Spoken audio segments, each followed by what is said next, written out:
Hi అండి, ఈరోజు మన రెసిపీ అలసందల దోశ విత్ పుట్నాల చట్నీ. ఎంతో క్రిస్పీగా క్రంచీగా ఉండే ఈ దోశలను 3 పూట్ల తినాలనిపించేంత రుచిగా ఉంటాయి. కమ్మనైన చట్నీ కాంబినేషన్లో ఒకసారి ఈ విధంగా ట్రై చేయండి.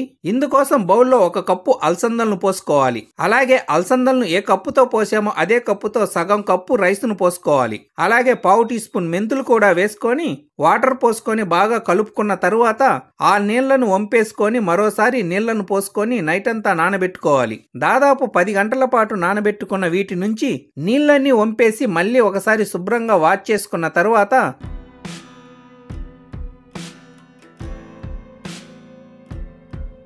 ఆ మొత్తాన్ని మిక్సీ జార్లో వేసుకొని రవ్వని నీళ్లు పోసుకొని ఫైన్ గా గ్రైండ్ చేసుకోవాలి. గ్రైండ్ చేసుకున్న ఆ పిండి వాటర్ కన్సిస్టెన్సీని చెక్ చేసుకొని ఒక బౌల్లోకి ట్రాన్స్ఫర్ చేసుకొని రుచికి తగినంత సాల్ట్ వేసుకొని కలుపుకొని పక్కన పెట్టుకోవాలి.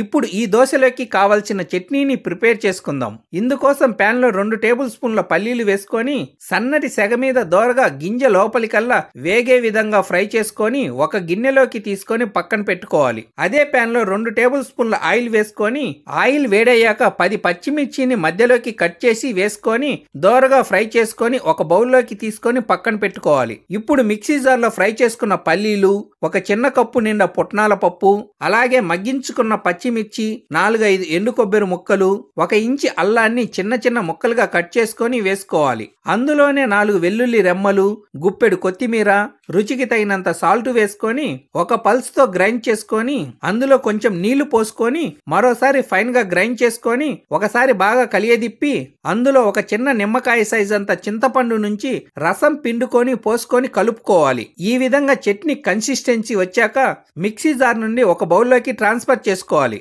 ఇప్పుడు పోపు కోసం ప్యాన్ లో 2 టేబుల్ స్పూన్ల ఆయిల్ వేసుకొని ఆయిల్ వేడయ్యాక అందులో 1/2 టీ స్పూన్ ఆవాలు, 1/2 టీ స్పూన్ జీలకర్ర, 1 టేబుల్ స్పూన్ శనగపప్పు, 1 టేబుల్ స్పూన్ మినప్పప్పు వేసుకొని ఫ్రై చేసుకోవాలి. అందులోనే 2 ఎండుమిర్చి ముక్కలు, 4 కరివేపాకు రెమ్మలు వేసుకొని కలుపుకోవాలి. ఈ పోపును మిక్సీ పట్టుకొని పక్కన పెట్టుకున్న చట్నీలో వేసుకొని కలుపుకోవాలి. అంతేనండి, దోశలోకి వేడి వేడి చట్నీ రెడీ. ఇప్పుడు దోశ కోసం స్టవ్ మీద ప్యాన్ పెట్టుకొని కొంచెం ఆయిల్ వేసుకొని టిష్యూ పేపర్ తో క్లీన్ చేసుకొని 1 గంటె పిండి వేసుకొని ఈ విధంగా పల్చగా స్ప్రెడ్ చేసుకోవాలి.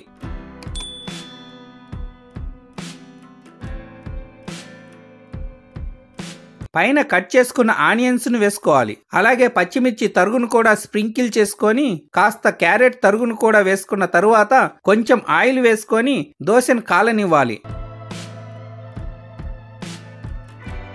బాగా కాలినటువంటి ఆ దోశను సగానికి ఫోల్డ్ చేసుకొని మరోవైపుకు టర్న్ చేసుకొని కొంచెం సెగ తగలనిచ్చి ప్లేట్లోకి తీసుకోవాలి.